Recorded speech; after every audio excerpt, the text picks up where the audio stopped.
বগুড়ায় গড়ে উঠেছে অসংখ্য ভেজাল সার ও কীটনাশকের কারখানা। কৃষকরা অভিযোগ করেন, কিছু না বুঝেই সবজি আলু ধান চাষে তারা ক্ষতিগ্রস্ত হচ্ছেন। কৃষকদের অভিযোগের পরিপ্রেক্ষিতে সম্প্রতি যৌথ বাহিনীর অভিযোগের সত্যতা পাওয়া গেছে। ভেজাল সার কীটনাশকের কারখানায় পাওয়া গেছে রীতিমতো। প্রশাসনের কর্মকর্তারা জানিয়েছেন, এখন থেকে তারা নিয়মিত মনিটরিং করবেন। এস এম আবু সাইদের প্রতিবেদন, ছবি তুলেছেন মাসুদ বাবু। এবার ২১ শতক জমিতে বাঁধাকপির আবাদ করেন বগুড়া সদরের কালীবালা গ্রামের কৃষক আব্দুল লতিফ। ফলন ভালো পেতে ব্যবহার করেছেন উচ্চমূল্যের সার ও কীটনাশক।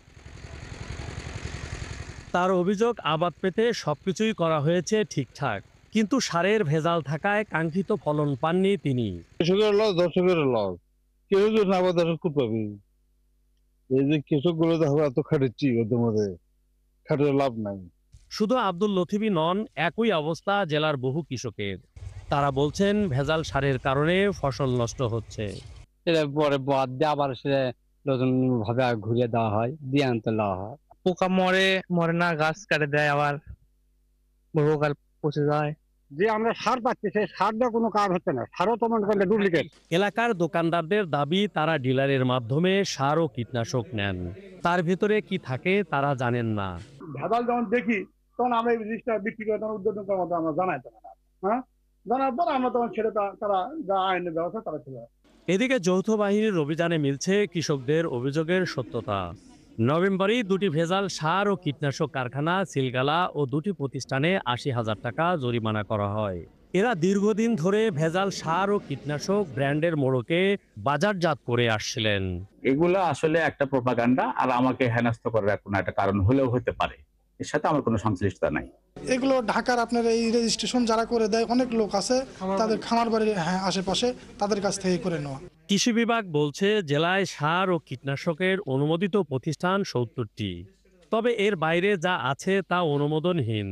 আর জেলা প্রশাসন জানান, কোথাও নকল ও ভেজাল সার উৎপাদন ও বিক্রির খবর পাওয়া মাত্রই অভিযান পরিচালনা করা হচ্ছে। যারা এখানে অসাধুতার আশ্রয় নিয়ে যারা এই কাজগুলো করে থাকেন, নিম্নমানের সার উৎপাদন করার চেষ্টা করেন, আমরা কিন্তু সেগুলোকে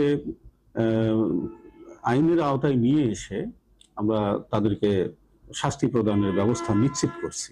আপনারাও যদি কোনো সন্ধান পান, কোথাও কোনো কীটনাশক বা সার ঔষধ এগুলো তৈরি হচ্ছে, ইভেন অন্য যে কোনো ভেজাল খাদ্যও যদি তৈরি করা হয়ে থাকে, এই ধরনের খবর পেলে আমাদের অভিযান অব্যাহত থাকবে।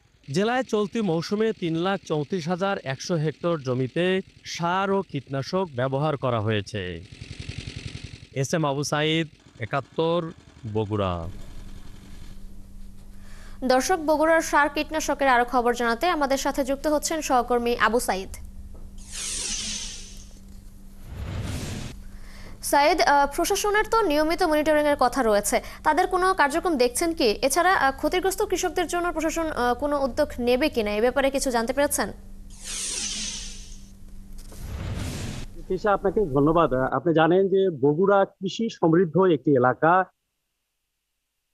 বগুড়ার চাহিদা মিটিয়ে এখানকার উৎপাদিত বিভিন্ন ধরনের ফসল দেশের বিভিন্ন অঞ্চলে সরবরাহ করা হয়ে থাকে।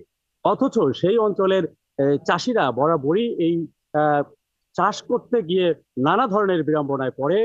বিশেষ করে সার, কীটনাশক, এই জাতীয় যে দ্রব্যগুলো আছে, যা প্রয়োগ করার ফলে কৃষিতে আরো সমৃদ্ধ আসার কথা, কিন্তু আমরা যেটা দেখছি যে বরাবরই ভেজাল সার এবং কীটনাশক ব্যবহারের কারণে উৎপাদন ব্যাহত হচ্ছে, এবং এই উৎপাদন ব্যাহত হওয়ার কারণে অর্থনৈতিকভাবে চাষি যেমন ক্ষতিগ্রস্ত হচ্ছে, পাশাপাশি সাধারণ মানুষও, ভোক্তারাও কিন্তু ক্ষতিগ্রস্ত হচ্ছে। আর আপনি যেটা বললেন যে প্রশাসনের পক্ষ থেকে কি ধরনের অভিযান পরিচালনা করা হয়ে থাকে, আমরা যতটুকু জেনেছি যে এই তত্ত্বাবধায়ক সরকার, যেটা এই সরকার আসার পরে এরই মধ্যে 2টি অভিযান পরিচালনা করা হয়েছে, এবং 2 অভিযান পরিচালনা করে ৮০,০০০ টাকা জরিমানা আদায় করা হয়েছে।